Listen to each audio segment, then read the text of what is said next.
Hello everybody.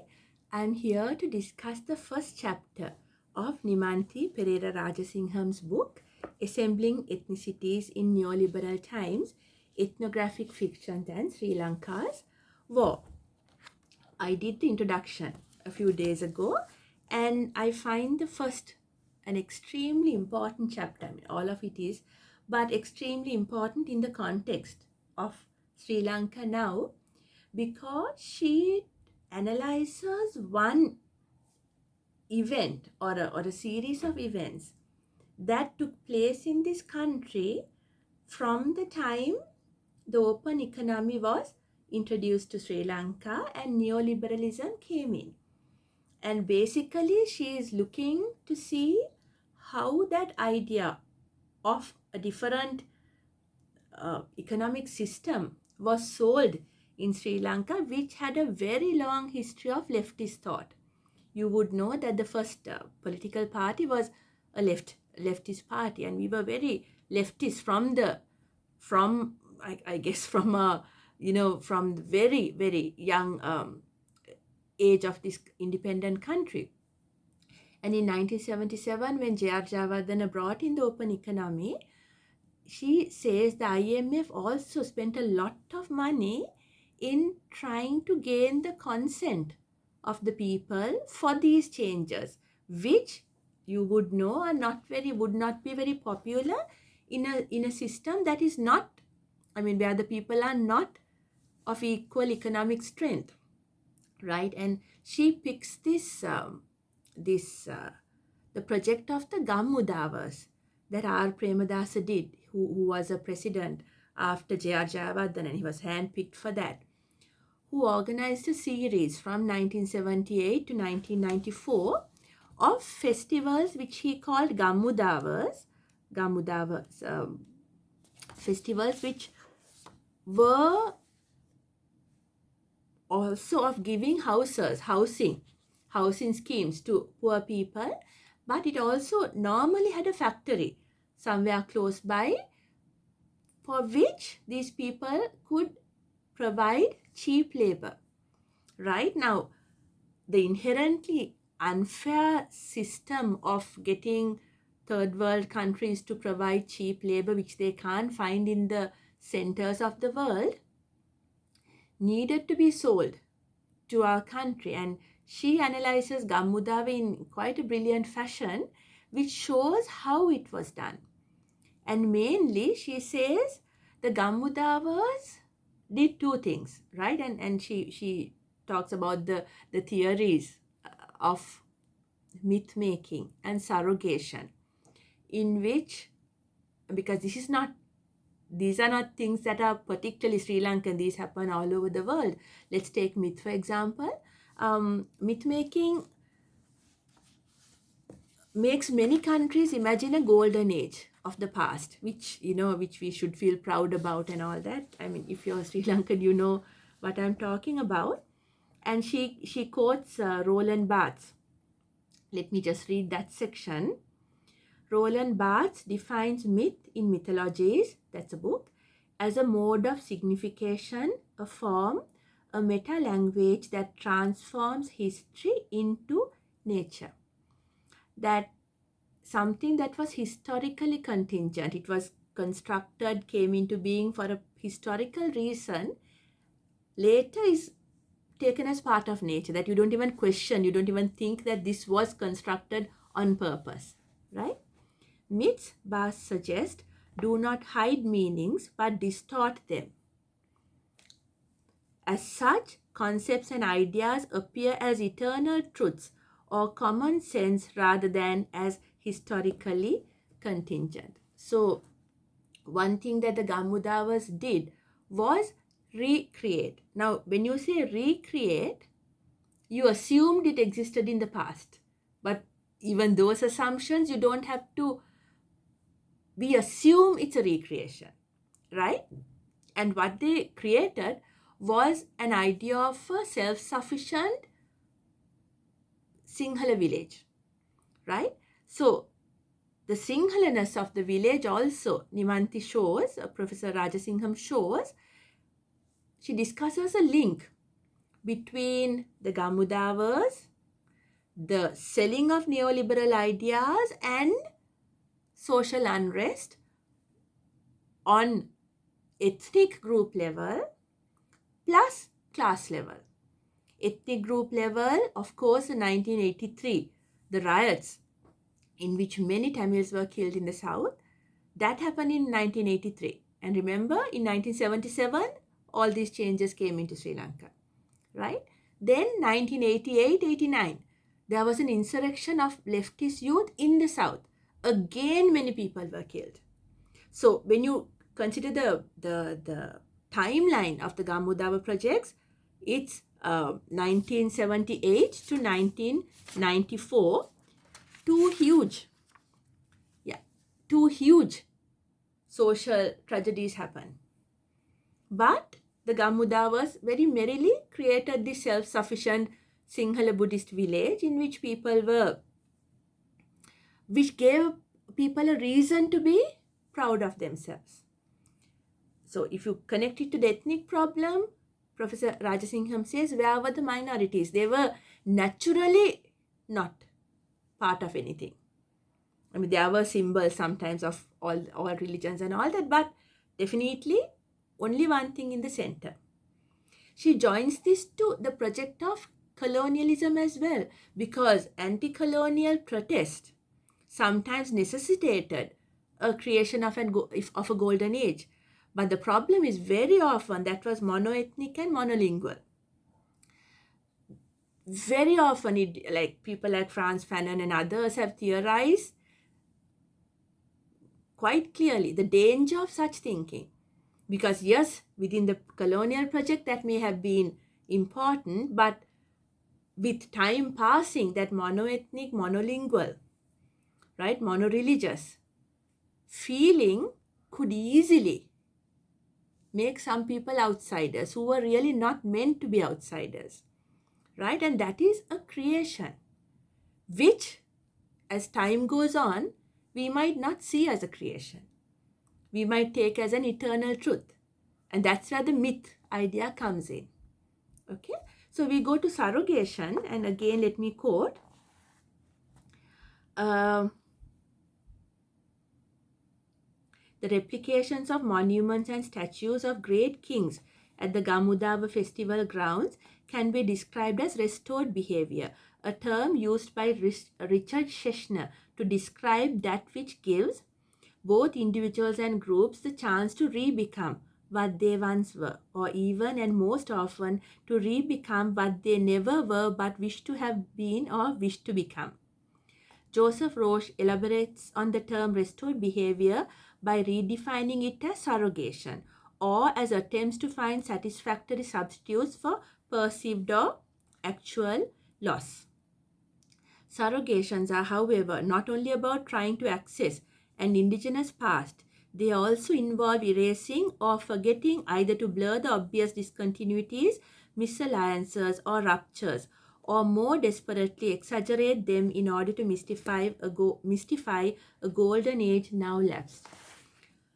So, surrogations. We have lost things, so let's surrogate it with something else.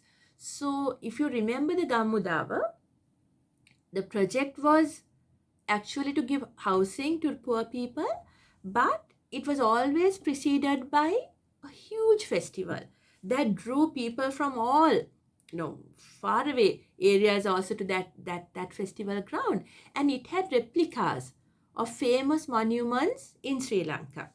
So these monuments tended to be mostly the Buddhist monuments, either the stupas or the statues of Sinhala kings, so that what was cultivated in these festivals were monoethnic and monoreligious. So that naturally the glory that we imagined in the past belonged to one community and one religion. Okay? And so apart from the problem for ethnic relations that it engendered, it also sold the neoliberal economic model in which it was okay to pay the global south less for the work that they can't get at that rate in the north of the world, they put that within the framework of this is how we will fight back against oppression of the colonizer. Because she analyzes some talks or lectures that Premadasa, who personally went to all these festivals, gave. And he says, this is the way we fight back and get the money that the colonizers stole. I mean, what a way to actually aid them. Because the discourse was, this is the way we fight back and get them to give us the money that they stole. When in actual fact, we were providing them with cheap labor. And Professor Rajasingham beautifully analyzes the time-space creation in the Gamudava festivals. Because she says you could see ancient stupas, famous monuments, revered monuments, who people actually went and, considered them revered sites, even though they were replicas, were combined with modern Sri Lanka. You could have like Air Lanka or whatever, the plane, and sometimes a steward would go and serve them. You had modern buildings, right? And you also had the factory put in the same space. So that in our minds, we imagine a continuation of the factory being a part of that self-sufficient village. To erase the fact that that actually might be exploiting our people. It was taken in the same framework. So that if you want that self-sufficient, our pride has to come back, you go work here. That is why her title is The Factory is Like a Paddy Field. Gamudava Performances, Neoliberalism and Sinhala Buddhist Nationalism. Because she links these three and shows how very cleverly this was used to sell a very unpopular idea to our people. So she does that. And she also uses quite interestingly, like, how two things that how President Premadasa himself in a section titled The Return of the King, which is, if you read Lord of the Rings, there is a section called The Return of the King as well. That's aside. How President Premadasa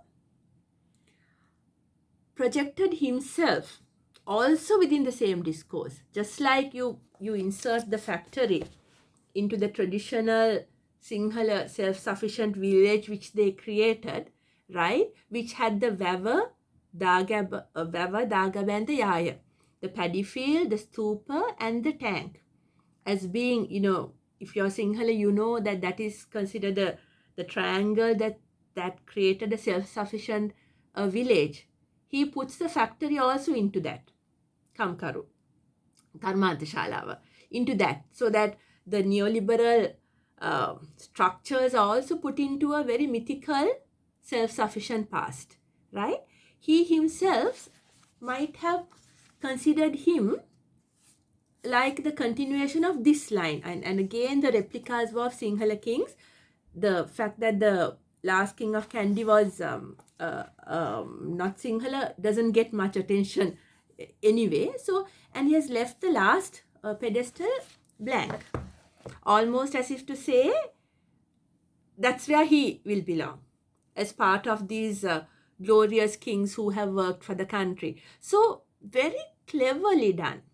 It's a performance, it's aesthetic, cultural. So basically what she analyzes in this is how neoliberal policies were reconfigured and made to transform through aesthetic, cultural and performative performances, right?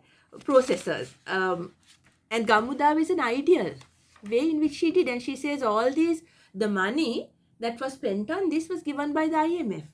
It's part of selling their policies, right? So I thought it will be interesting to discuss today when we are thinking of going back to IMF. And honestly, I personally don't know any other choice because of what has happened in the recent past. But a very interesting chapter, which I thought might be of interest to all of you. So I brought this also. I'll end by saying her research into the Gamudavas happened much after the event, and she says these are some of the what the houses look like now. Because what happened is, when the Gamudavas were very basic houses, but they were allowed to sell it after 10 years or something. So the commons, like the crown land or the land that belongs to the government, was given for the Gamudava. And later when they sold their land, it moved into private hands. So gradually, and he says very few are still remaining of the original, because richer people and more wealthy people moved in to these places. So that finally the commons also became privatized. And later in the book she says how very efficiently this is being done by the governments now, how common land is moving into private hands.